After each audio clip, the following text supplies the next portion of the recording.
Alright, I'm back. So, chapter 14, not that long.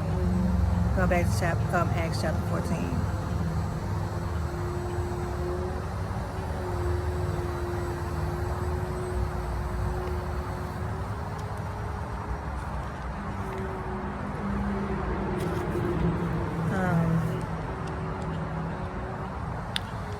At Iconium, Paul and Barnabas went as usual to the Jewish synagogue. They got a lot of Greeks to believe. The Jews who refused to believe stirred up the other Gentiles and poisoned their minds against the brothers. Paul and Barnabas spent a lot of time there at the synagogue speaking boldly for the Lord. God confirmed their message of His grace by enabling them to perform signs and wonders. The people of the city were divided. Some sided with the Jews, others with the apostles. And it's crazy because the apostles were Jews,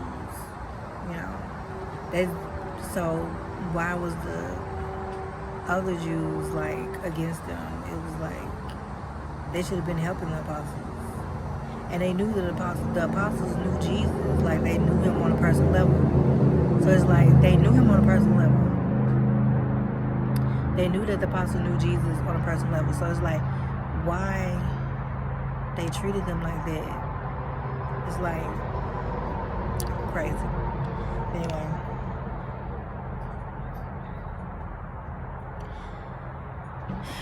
So, the people of the city was divided. Some sided with the Jews, others with the apostles. The Jews and Gentiles were plotting with their leaders to mistreat and stone Paul and Barnabas. Paul and Barnabas found out about it and fled to the Lycaonian cities of Lystra and Derbe and to the surrounding country, where they continued to preach the gospel. In Lystra, there sat a man who was lame, meaning he couldn't walk. He was born that way.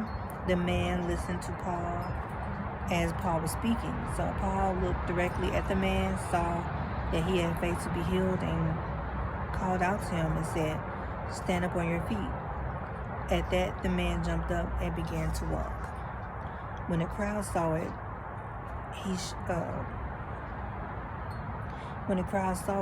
they shouted in the Lycaonian language that the gods came down to them in human form.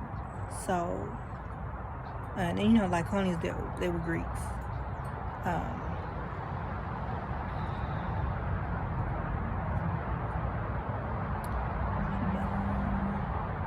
Lycaonia was a large region in the interior of Asia Minor, north of the Taurus Mountains.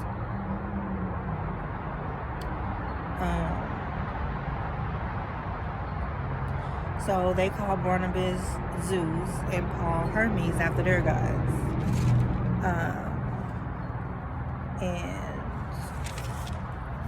they called Paul Hermes because he was the chief speaker. The priest of Zeus, whose temple was inside the temple, was just outside the city, brought bulls and wreaths to the city gates because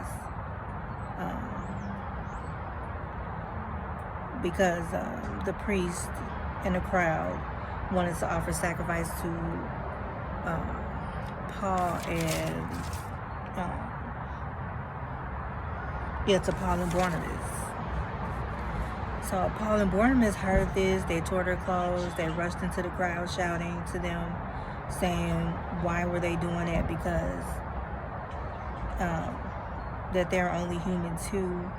And Paul said he was bringing them good news to turn from those worthless things to the living God, who made the heavens and the earth and the sea and everything in them.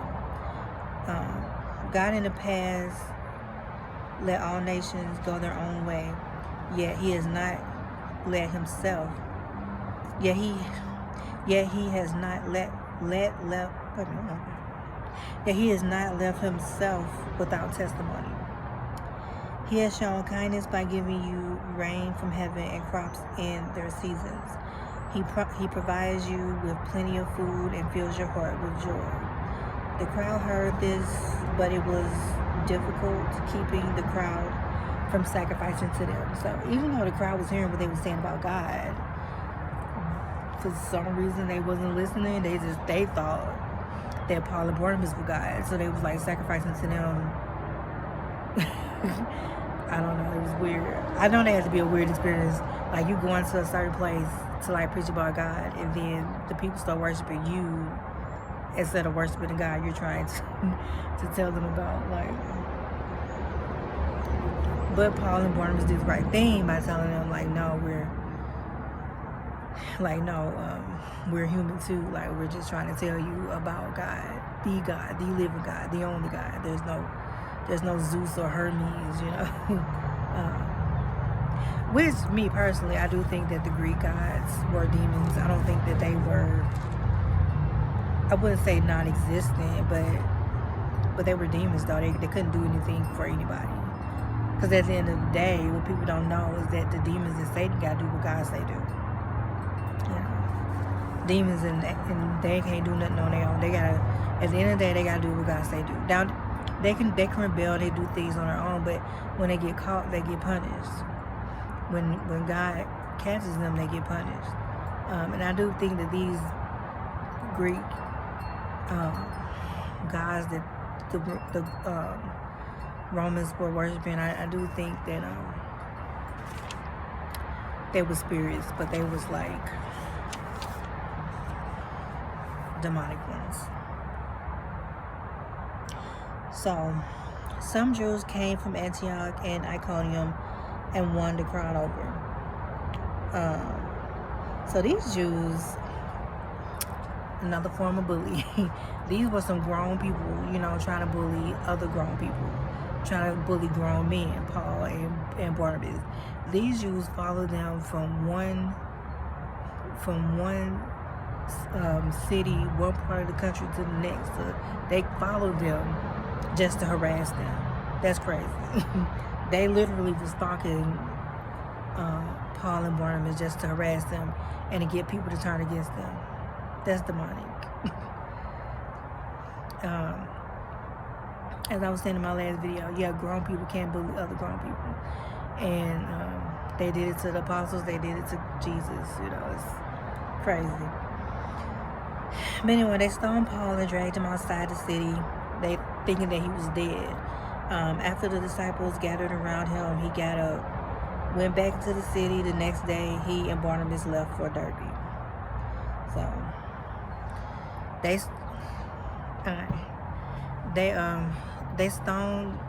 stoned him thinking that he was dead. But so I don't know, what did the other disciples do? I don't know, did they like form a circle around him and like pray over him? But anyway, I guess maybe they prayed healing over him. So he got up, he went back to the city. The next day, he and Barnabas left for Derbe. They preached the gospel in that city and won over a large number of disciples. They returned to Lystra, Iconium, and Antioch, strengthening the disciples and encouraging them to remain true to the faith. They said we must go through many hardships to enter the kingdom of God. So Paul and Barnabas appointed elders for them in each church. With prayer and fasting, committed them to the Lord in whom they had put their trust. After going through Pisidia, they came into Pamphylia. They preached the word in Perga, then went to Attalia. From Attalia, they sailed back to Antioch, where they had been committed to the grace of God for the work they had now completed. On arriving there, they gathered the church together and reported all that God had done through them and how he had opened a door of faith to the Gentiles. So they stayed a long time with the disciples. So that's the end of chapter 14. So that one was kind of short. I could have did it with the other video, but I didn't know how long.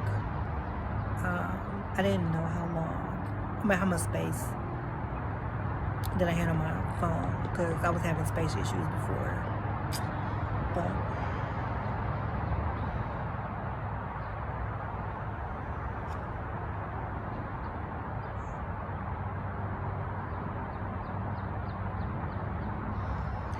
so the apostles really did amazing work, and they really tried their best. They're doing is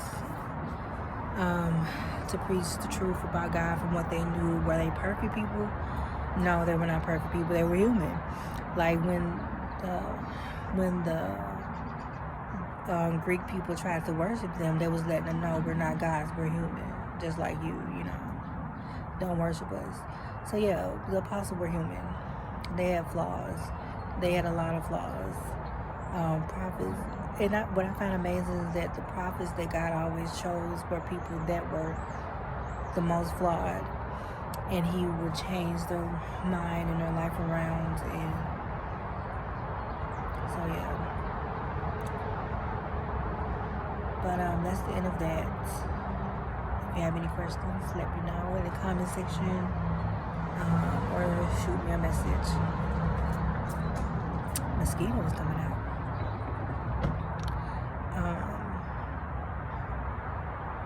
But yeah, I think I'm gonna put it in the description what we're on X. 13, 14, next time will be 15 and 16. So until next time, peace, love, and hair grease.